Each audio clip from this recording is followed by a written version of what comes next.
Hello again, welcome back. If you're new to the channel, thanks for smashing this video.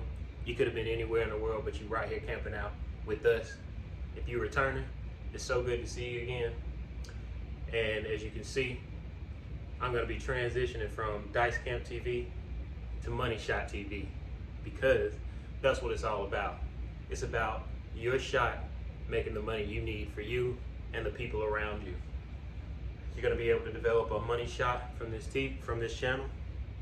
So you're going to be glad that you did visit me. And if you see this intro, a lot more other videos, because I'm just now transitioning to this channel. So that's what it's all going to be all about. It's going to be about Money Shot, not to get that confused with Mr. Money Shot. He is with Hawaiian Crowds. This is Money Shot TV. Those guys are great. Got a great foundation and everything on what they're doing. But let's go ahead and get right into it. We're gonna talk about today. Let's talk about an on-axis toss versus an off-axis toss. I feel like this is the strongest subject in craps that can be talked about. One of the strongest. Let's get right into it. First, to throw on axis, you need to understand degrees of motion. And I mentioned this quite a bit in my videos, eliminating at least 3 degrees of motion. For those who don't understand, let me break it down. For those who do and are advanced, fast forward, go to another video. Degrees of motion. If we lived in a 2D world, dice control would be simplified because there would only be 4 degrees of motion. There would be motion this way, there would be motion that way, there would be motion up and down. In a 2D world, there's only 4 degrees of motion. But since we live in a 3D world, there are 6 degrees of motion. There's one this way, it's 2, that way, 3, 4, and then in depth, 5, 6. All right? So that's why it's so hard to manipulate dice, because it goes through 6 different degrees of motion. But that's why we have things like a pendulum swing and grip and everything that you can do to keep that control within range. All right? If I hesitate a lot of times, there's a lot of stuff that I can't repeat verbatim from class that I learned, but I can still modify those words or whatnot. So let's get right into the throw. All right? What helps me stay on axis? What can you do to stay on axis? Well, there's certain things that I do that keep me on axis that I know. One being when I bend my arm. Now, like I mentioned in the previous videos, this is fine or this is fine. Bent elbow or locked is fine. But the reason that I do that is because of a bent elbow, it only goes back, forward, and up.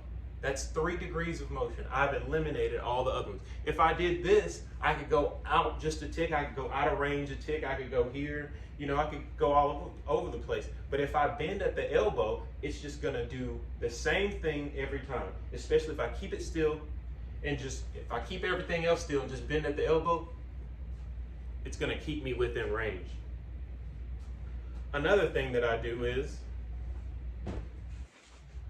I'm gonna take this box right here.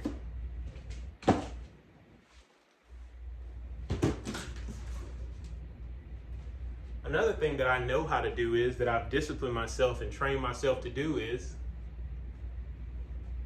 to keep this flat. Is to keep my hand flat. Okay? Get right here where you can see me. So I keep my hand flat against this box where it's going. See a little better. You see that? I keep it flat all the way through. And that's really hard to do. Even that way, even when I'm releasing, I keep it flat. That will give you an on-axis toss. Okay? So, as you can imagine, an off-axis toss means that you don't keep that flat, or, you know, this arm is going outside and not staying within range. There's more than a ton of ways to shoot, fellas, but the way I shoot gives me more control over my dice. Let's look at a couple shots. So, here's the first shot. Totally cold today. Like I said, feel versus real, okay? Feel versus real. It feels like I'm turning just slightly a bit that way, to the right. And then I'm keeping it that way all the way through. That's helping me keep my thumb underneath and keep this flat, okay? Keep it flat, all right? Let's test it out. First shot, totally cold. And too close to the back wall, okay? Way too close to the back wall. Let's do one more.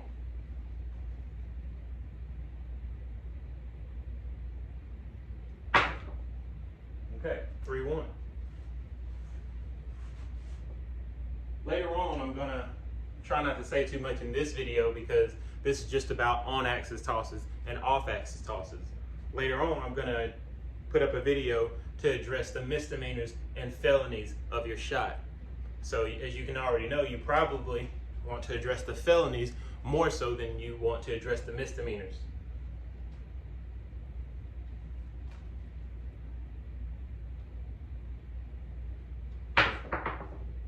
Okay, 4-1.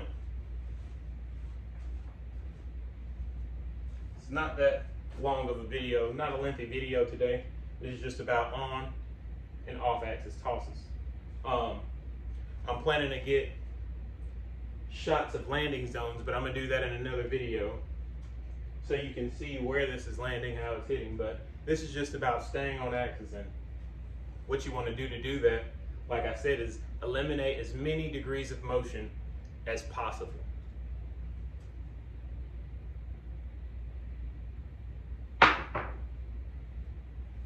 Boom. We all know what I do here on this channel, and we all know I do a pretty decent job at it. Got a hard 8. So one other thing real quick, dice control is not about predicting. It's not about predicting what number is going to be thrown. Dice control is about staying away from a certain number that ends the roller's turn. All right?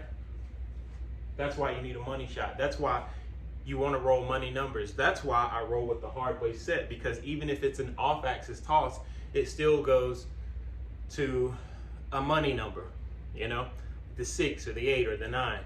You know, of course, a perfect on-axis shot would be when we roll hard ways. All right?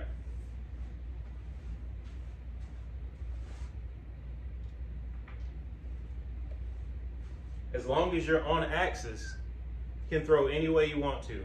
Don't think that I am limiting the ways there are to throw. There are a bunch of really legendary, super control shooters that don't throw the way I do. So I'm not trying to say that my way is the only way to throw, because it's not. But it is a way. My way was done by the captain. We all know who that is. He mastered that. And there was a reason that he threw like that. It helps eliminate the 3 degrees of motion.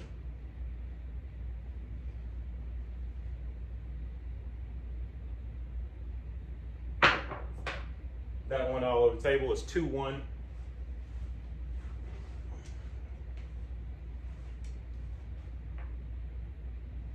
So a couple more shots here, and then I'm gonna hopefully go to another video. Okay, that was 4-3. All right. Anyway, so on axis toss versus off axis toss, that's what you want to do. You want to just eliminate as many degrees of motion as you can. Let's get one more, and then I'm going to be done for this video.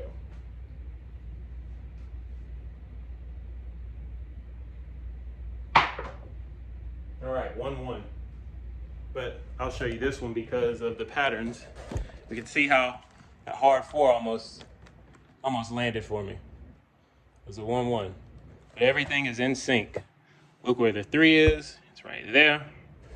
Almost just a 1 click, and I would have had the hard way I wanted. Okay?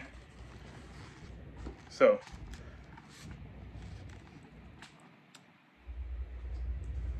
Okay, I can't leave without one more toss. I'm sorry.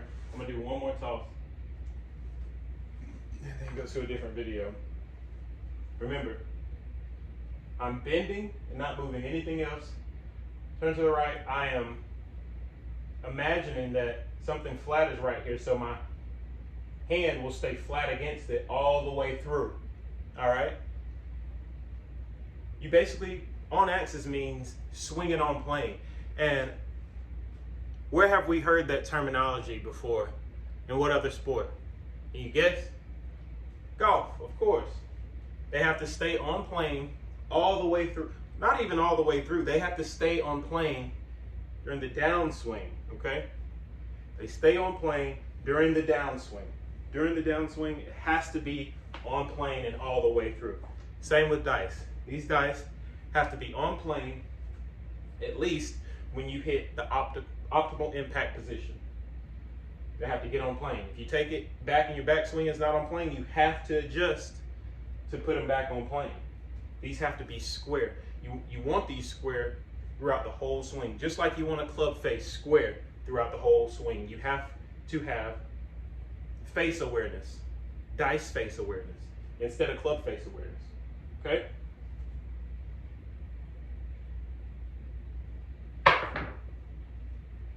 All right. Now end it on that note, just like I always do. All right. MSTV, I'm so glad you came out today to get you a money shot. Keep tuning in. Do something nice for somebody.